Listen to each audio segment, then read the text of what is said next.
Bonjour, j'espère que vous allez bien. Ravi de vous retrouver pour ce nouvel épisode de Reprendre la mer avec Inter-Entreprises. Vous vous souvenez, nous allons vous faire aimer la mer. Commençons par l'actu.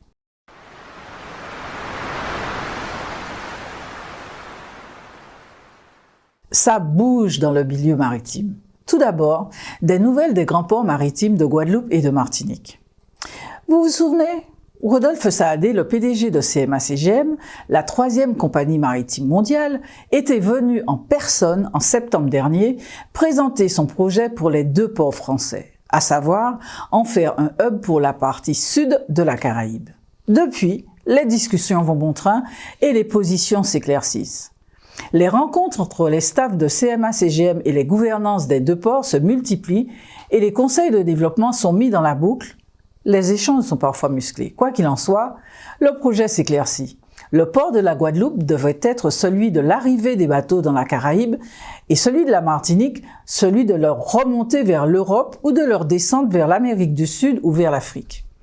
Le port de la Guadeloupe devra donc élargir et agrandir son quai, se doter de 3 nouveaux portiques après un investissement de 160 millions d'euros. Les premiers bateaux seraient attendus en 2024. Problème, le plan d'investissement de ce grand port n'est ni écrit, ni stabilisé, ni bouclé financièrement. Mais avec un booster tel que CMA-CGM, apprécié par la gouvernance de ce territoire, la partition devrait être rapidement écrite et le tour de table trouvé. Le port de la Martinique est lui en phase opérationnelle et son plan d'investissement comprend entre autres l'ajout de 2 portiques dont un a déjà été commandé, l'allongement de son quai et tout cela après un investissement de 130 millions d'euros. Dans les 2 cas, CMA-CGM annonce pouvoir financer les portiques, un matériel que la compagnie louerait ensuite afin que les grands ports en soient propriétaires à terme. Un partenariat public-privé en quelque sorte. Les ministères n'ont encore rien validé. En revanche, ils donnent des signes prouvant qu'ils sont favorables à l'opération tout en précisant qu'il n'est pas question de privatiser ces ports d'État. Un dossier à suivre donc. Autre grosse actualité, les assises de la mer qui se sont tenues début novembre à Lille. Lors de cette rencontre des gens de la mer de France, l'outre-mer de la Caraïbe brillait de nouveau par son absence. Hervé Berville, le secrétaire d'État chargé à la mer auprès de la Première ministre, a fait plusieurs annonces dont les réalisations vont rythmer les mois à venir. Tout d'abord, la vision. La France veut redevenir une puissance maritime majeure.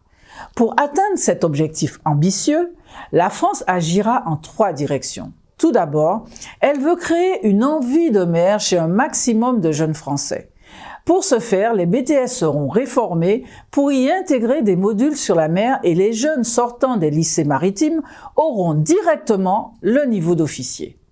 Quant à l'École nationale supérieure maritime, le SNSM, ses moyens financiers et humains seront encore renforcés en 2023 pour doubler le nombre de jeunes officiers formés. De même, la validation des acquis de l'expérience, la VAE, peu utilisée par les gens de mer, sera favorisée.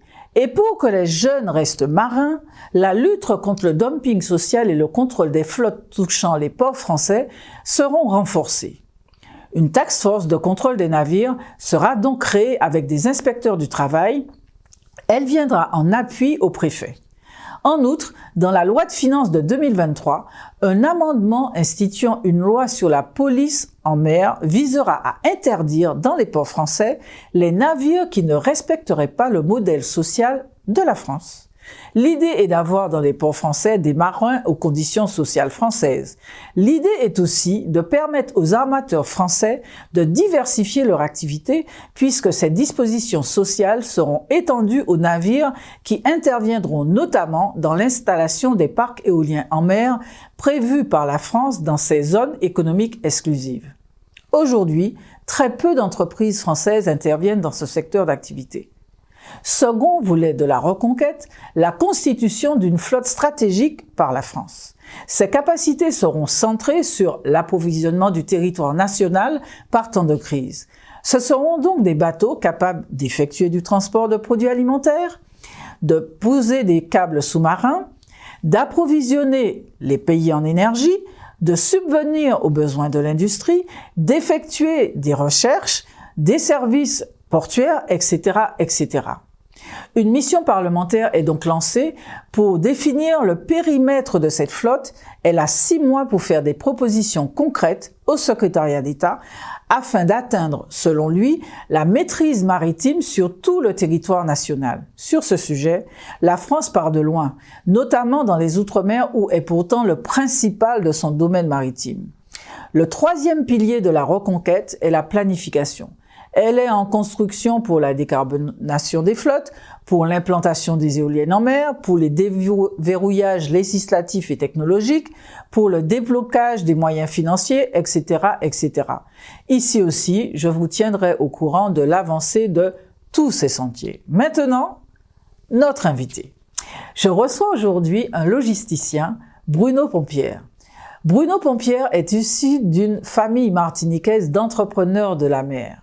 Âgé de 51 ans, Bruno Pompierre est le directeur général de Pompierre SA, une société de transit créée par son grand-père, Hélène Félix Pompierre, en 1945. 77 ans déjà, la 3e génération.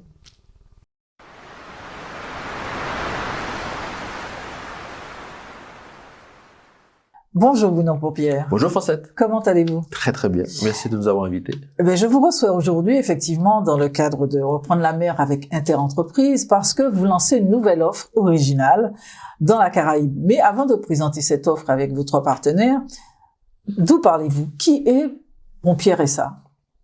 Pompierre SA, c'est une entreprise créée par mon grand-père en 1945. Accompagné par mon père en 1962. Donc aujourd'hui, ils ont mené la barque, une entreprise locale qui fait une partie de déménagement et aussi une partie de transit. Donc on est vraiment opérateur économique agréé, nous sommes le relais de la douane. Donc vous êtes la 3e génération de Pompierre. Absolument. Ça fait 77 ans. 77 ans. Et donc Pompierre SAS, donc quel est votre service? Qu'est-ce que vous proposez? Alors, nous offrons déjà un point d'entrée, c'est les formalités de douane à destination, mais depuis, nous avons mûri des services de logistique. Ça veut dire que nous faisons des conteneurs consolidés au départ de tout point du monde. Notre particularité, c'est que nous faisons du groupage au départ d'Italie et au départ d'Espagne, et nous faisons aussi beaucoup d'export. Donc, ce qui nous démarque un peu de nos confrères, mais également, nous gérons toute la partie transport depuis le port jusqu'à destination. C'est-à-dire d'export au départ de la Martinique vers le monde. Oui, absolument. D'accord. Et donc, on se rend compte aujourd'hui parce que vous proposez une offre avec 3 partenaires. Qui sont-ils? Alors, nous proposons une offre effectivement avec 3 partenaires qui sont le Fret Express Caraïbes, représenté par le Capo Rosso, les petits bateaux roses que vous voyez, qui desservent aujourd'hui Sainte-Lucie, mais depuis Sainte-Lucie, on fait Grenade, on fait Saint-Vincent et Barbade. Donc, ce sont des solutions qui fonctionnent et qui existent aujourd'hui, que nous sommes en mesure de quantifier. Donc ça, c'est le premier. Ça, c'est le premier. Compagnie des îles du Nord, qui dessert toute la partie nord de la Guadeloupe. Donc tout ce qui est, on va un peu les énumérer si vous voulez tout à l'heure. Et puis Transpadikira qui nous fait le lien entre la Guadeloupe et la Martinique. En camion, Roro. En camion, via la compagnie Ferrima, donc qui sont nos partenaires. Et nous appuyons sur leur service pour transférer nos remorques. Alors, à tous les 4, qu'avez-vous imaginé comme offre? Alors, on a imaginé déjà de faire savoir ce qui se fait. Parce que la problématique, c'est d'avoir un opérateur qui va vouloir faire du Nevis, mais il va appeler tel opérateur qui va dire oui, moi je m'arrête jusqu'à là, etc. C'est pour que ça fonctionne, il faut que ce soit une offre, il faut qu'il y ait une offre globale. Donc, quand il a besoin d'une information, il a son offre depuis Martinique jusqu'à Nevis. On traite avec jusqu'à des tarifs Nevis. Alignés. On traite jusqu'à Nevis avec le prix. Mais on va s'arrêter jusqu'à quai débarqué. Pourquoi? Parce qu'on s'est rendu compte que dans certaines îles, les taxes douanières de l'île sont souvent plus chères quand ça vient du fournisseur, donc extérieur, que quand ça vient du client qui récupère sa marchandise. Donc il y a des fois des régimes privilégiés. Il y a encore une particularité. Si on n'est pas sur le terrain, on le voit pas. Voilà. Et puis il est compliqué pour nous de gérer toutes les taxes entre Saba, Nevis. En fait, si je comprends bien, 4 partenaires qui font une offre globale autour de 23 îles. Quelles sont-elles? Alors, au départ de la Martinique ou au départ de la Guadeloupe, on dessert Grenade, En dessert, Saint-Vincent, Saint-Barth, Saint-Martin, République Dominicaine, Saint-Thomas, Tortola, Sainte-Croix, Antigua, Saint-Eustache, Saint-Kitts, Nevis, Montserrat, la Dominique, Trinidad et Barbade. Donc c'est presque toutes les îles de l'océan. C'est presque toutes les îles avec chacun à ses régimes privilégiés. Et donc le retour est possible aussi. D'accord. Avec des régimes préférentiels sur certains produits. Par exemple, certains produits qui sortent de Sainte-Lucie, on est exonéré parce qu'il y a un régime préférentiel et exonéré de taxes de douane qui justifie que le pays n'est pas dans un pays européen, mais un pays tiers. Mais il y a des accords entre Sainte-Lucie et nous, territoire français. Et il y a ces accords, et donc un produit qui sort de Sainte-Lucie, fabriqué à Sainte-Lucie, est exonéré de droits de douane. Il va payer sa TVA, son octroi de mer, bien sûr, son octroi de mer régional, mais il n'y aura pas de droits de douane. C'est-à-dire que vous, vos 4 partenaires, tous les 4, oui, vous serez chacun une porte d'entrée. Absolument. Compagnie des îles du Nord oui. pourra proposer l'offre de Transmadiquera, etc. Donc l'interil, ah oui, l'interil, bien sûr, oui. Et donc, vous serez en capacité d'apporter à vos clients cette connaissance et cette fluidité dans tous les aspects fiscaux de chaque territoire. Alors, chacun a son rôle. Nous, on aura un aspect fiscal, parce qu'on pourra fiscalement donner des informations aux clients. Si un produit qui sort de Saba peut être exonéré, quel régime il a pour le client ici. Parce qu'on est vraiment dans une offre vendeur ou acheteur, et ça paille dans les deux sens. Et donc, nous, on aura cette expertise-là en tant que paupière, parce que nous sommes opérateurs économiques agréés représentant les douanes. Ce qui n'est pas, par exemple, la Compagnie des îles du Nord, ils sont logisticiens dans la Caraïbe, Transmadiquera aussi, et Caporoso pareil, ils sont plutôt armateurs. Et donc, un autre intérêt de cette offre groupée, il me semble que c'est de massifier les volumes. Alors, bien sûr, c'est de massifier. On peut très bien dire qu'au départ de Fort-de-France, on peut dire un client qui a un demi-mètre cube à faire partir, parce que le petit cabotage, on est sur des petites quantités. On a une visibilité qu'on a 3 palettes qui vont arriver. Ah ben, c'est moins cher de faire 3 palettes et demi partir. Avec une massification, ça permet au client d'éviter d'avoir des frais fixes et qui sont des fois qui grèvent le prix et qui empêchent la relation de se faire. Et est-ce que c'est extrêmement long? C'est-à-dire, j'envoie un colis aujourd'hui à destination de Saba. Dans combien de temps ça va arriver? Alors, disons que les rotations sur des pays qui sont moins demandés. Par exemple, l'exemple de Saba, on aura un départ tous les 15 jours à peu près. Il n'y aura pas un départ chaque semaine, sur des entre 15 jours et 3 semaines. Mais ça se fait. Il suffit juste qu'on se dit bon, de quel bateau on part pour que on atteigne on prenne le schedule et que ça arrive dans les meilleurs délais. Donc, si on sait qu'il y a une rotation qui se fait dans 3 semaines, ben on peut faire partir dans 2 semaines le colis. Comme ça, quand ça arrive, ça embarque tout de suite sur la navette. Et entre la Guadeloupe et la Martinique, la Guadeloupe et la Martinique, c'est chaque semaine, parce qu'en fait, on a l'intérim, on peut aujourd'hui proposer du Guadeloupe-Grenade. D'accord. En passant par... Voilà, Guadeloupe-Grenade, directement, ça change par Transmadiquera, et on arrive en Grenade ou Guadeloupe-Saint-Vincent. Et inversement. D'accord. Et pareil sur la Guyane, vous avez là c'est vous qui oui, là c'est Pompia qui opère. Nous faisons depuis bientôt 11 ans, nous faisons des expéditions toutes les 3 semaines à 1 mois en avant conteneurs qui partent sur la Guyane. Et donc, quelle clientèle vous visez? Est-ce que c'est plutôt les entreprises, plutôt les particuliers? Parce qu'on a l'impression c'est du cabotage, c'est petites quantités. Qui est intéressé par ça? Je te dirais que c'est un peu les deux, parce que quand on regarde sur Sainte-Lucie, c'est la moitié est fait par les entreprises et la moitié est fait par des particuliers qui, on voit les pacotilleuses, hein, par exemple, qui viennent acheter des produits, et des fois on est étonné du type de produits qui sont vendus. J'ai une cliente que j'ai vue ce matin et qui me disait qu'elle faisait partir des batteries. Des clients venaient de Sainte-Lucie acheter des batteries. Ce qui veut dire que le marché unique entier a besoin d'être alimenté. Exactement. Oui. Et à partir du moment qu'il y a des bateaux ou une offre, elle peut devenir encore plus réelle et se développer. Et à Sainte-Lucie, ils viennent des fois acheter des climatiseurs, ils achètent des réfrigérateurs, et on transporte tout ça à l'unité. Et donc, il faut que l'ensemble des opérateurs se posent vraiment des bonnes questions à transférer une antenne. Parce qu'en fait, les flux qui arrivent en Martinique, ils peuvent être scindés. Parce que dans le flux qui arrive en Martinique, on peut imaginer que, allez, 10% du conteneur, pour démarrer, peut être transféré sous douane sur Sainte-Lucie. D'accord. Et effectivement, on a des entrepôts sous douane. Donc, on transfère sous douane. Et donc, c'est un régime qui existe. Hein, c'est un vague de gestion. Vous êtes opérateur agréé, donc vous pouvez le faire. On le fait. Et aujourd'hui, le transfert sous douane, et ça permet aux clients, aux distributeurs de ne pas trop rogner sur sa marge. Mais simplement, comme ça n'a pas acquitté les taxes, mais la taxe n'a pas acquitté, il peut le faire bénéficier aux clients qui se trouvent à Sainte-Lucie, en Grenade, etc.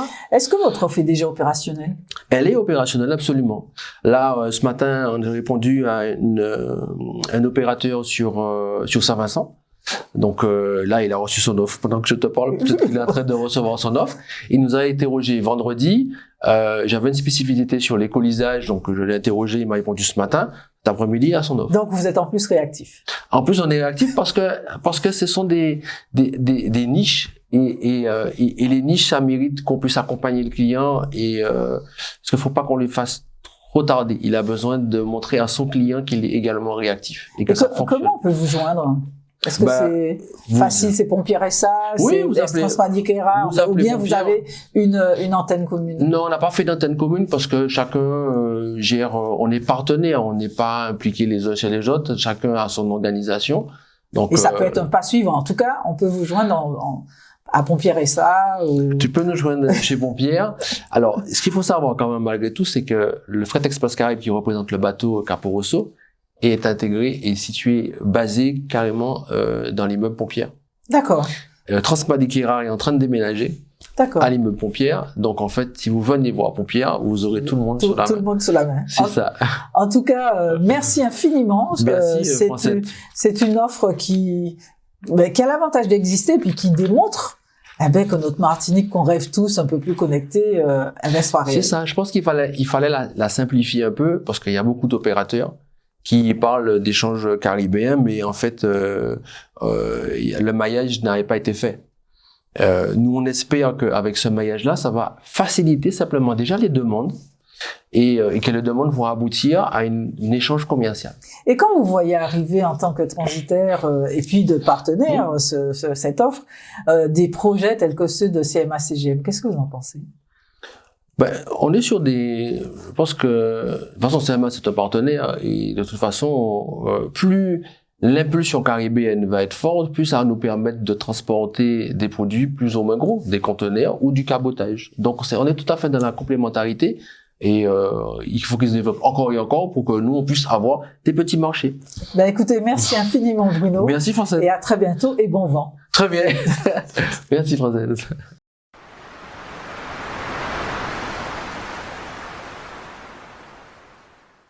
Maintenant, place au métier de la mer. Aujourd'hui, 3e rencontre avec un engagé volontaire de la Société nationale de sauvetage en mer, la SNSM, du marin en Martinique. Pour rappel, ces bénévoles courageux et engagés portent secours à tous en mer, quelles que soient les conditions météorologiques. Par exemple, une équipe de sauveteurs de la SNSM de Pointe-à-Pitre a été à l'œuvre en pleine nuit le mois dernier lors de l'arrivée de la route du Rhum en Guadeloupe. Pour rappel, il y a 4 stations de la SNSM en Martinique, 3 en Guadeloupe, une à Saint-Martin, une à Saint-Barthélemy et une en Guyane. Aujourd'hui, rencontre avec Bruno Garel, patron suppléant à la station de la SNSM du Marin. Bruno Garel, j'ai 43 ans et je suis à la Société nationale de sauvetage en mer, SNSM.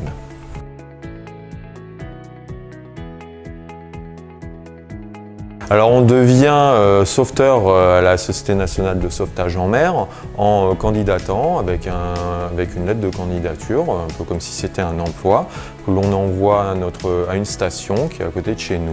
Cette station nous recontacte, on va faire un entretien et si l'entretien correspond et nos compétences correspondent à l'envie de la station et les besoins de la station, dans ces cas-là on rentre à la Société nationale.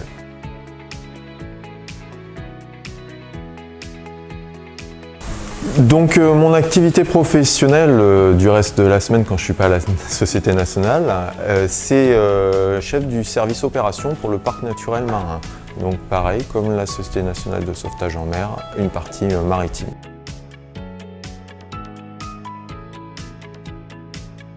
Alors, il y a un lien entre mon activité et ma présence à la Société nationale de sauvetage en mer, tout simplement parce que les deux activités sont sur l'eau et les deux activités, dans mon activité principale professionnelle, je peux être amené à faire du sauvetage en mer, comme quand je suis à la SNSM.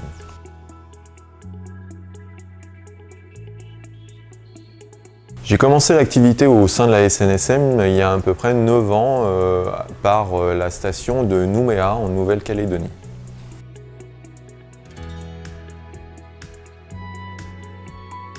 Ce que j'aime à la SNSM, en fait, c'est déjà d'être sur l'eau, c'est l'acquisition de compétences qu'on peut avoir par cet intermédiaire du bénévolat.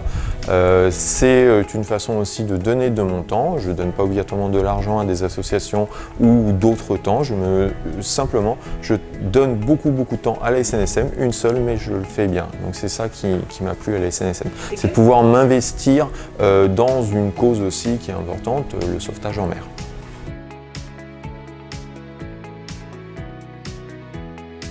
Il y a toujours des choses à apprendre à la SNSM, il y a toujours des choses à faire, il y a toujours des compétences à acquérir, des nouvelles compétences augmentées. Donc on commence canotier, canotier donc c'est matelot si vous voulez, on fait les manœuvres sur le bateau, après on va commencer à piloter un petit peu, on va avoir le rôle de capitaine, puis de ce rôle de capitaine, en parallèle on peut aussi devenir nageur sauveteur de bord, en allant sur les navires, en étant projeté vers les navires et pouvoir faire les manœuvres sur les navires qu'on va sauver. On a aussi le nageur sauveteur de bord deuxième niveau, où là on va faire de la plongée pour aller inspecter les navires que l'on va aller déséchouer par exemple. On a différentes compétences, on peut aussi devenir formateur, on peut être formé au secourisme, comme on peut former au secourisme si on passe des différentes formations.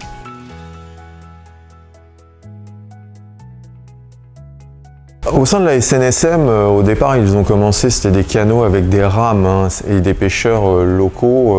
Là, maintenant, on a une évolution sur les moyens nautiques où ils sont de plus en plus électroniques avec des gestions de l'informatique. Donc on a aussi une montée en compétences, une montée technologique sur le matériel qui est embarqué et qui demande de plus en plus de compétences.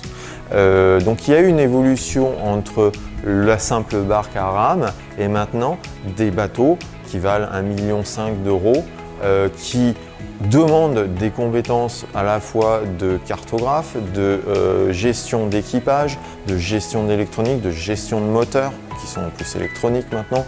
On a de plus en plus de difficulté à avoir toutes ces compétences en une seule personne parce qu'on n'a plus besoin de ramer, on doit pouvoir avoir différents postes et être compétent sur ces différents postes. Du coup, les différentes compétences, les différentes formations qui sont offertes au sein du pôle national de formation.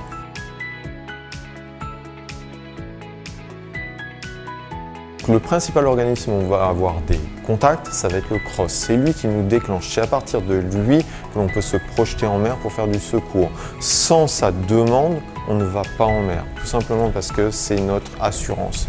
Ce déclenchement va nous permettre de pouvoir travailler avec d'autres services aussi de l'État que l'on va retrouver sur l'eau, qui peuvent être les pompiers, la gendarmerie maritime, le parc naturel marin, ça peut être aussi les services portuaires, différentes personnes qui gravitent autour de la mer.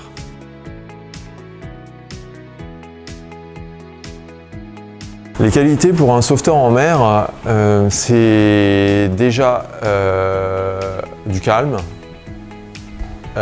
c'est d'avoir aussi, quand on parle de formation, c'est la formation continue pour maintenir une certaine compétence et un certain niveau de qualité de secours et d'action lorsqu'on est en mer, c'est-à-dire venir souvent aux entraînements, c'est-à-dire participer au recyclage. Après, des qualités, écouter, c'est déjà pas mal. Écouter les anciens, écouter le capitaine qui est à bord pour que l'action soit bonne et ce qu'on demande soit bien fait pour la sécurité de l'embarcation, des personnes qui sont à bord et de ceux qu'on va chercher.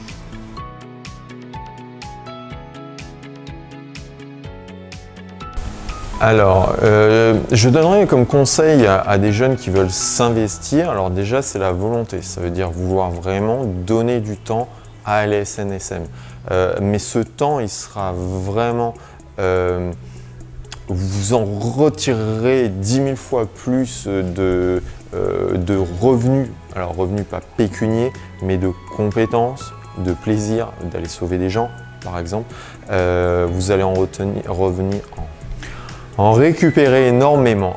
Après, en conseil, c'est donc de donner du temps, de bien vouloir se former, de bien vouloir apprendre et écouter. Ça, c'est vraiment important. Mais très rapidement, on va pouvoir être autonome et pouvoir avoir vraiment une action en mer pour pouvoir participer au secours.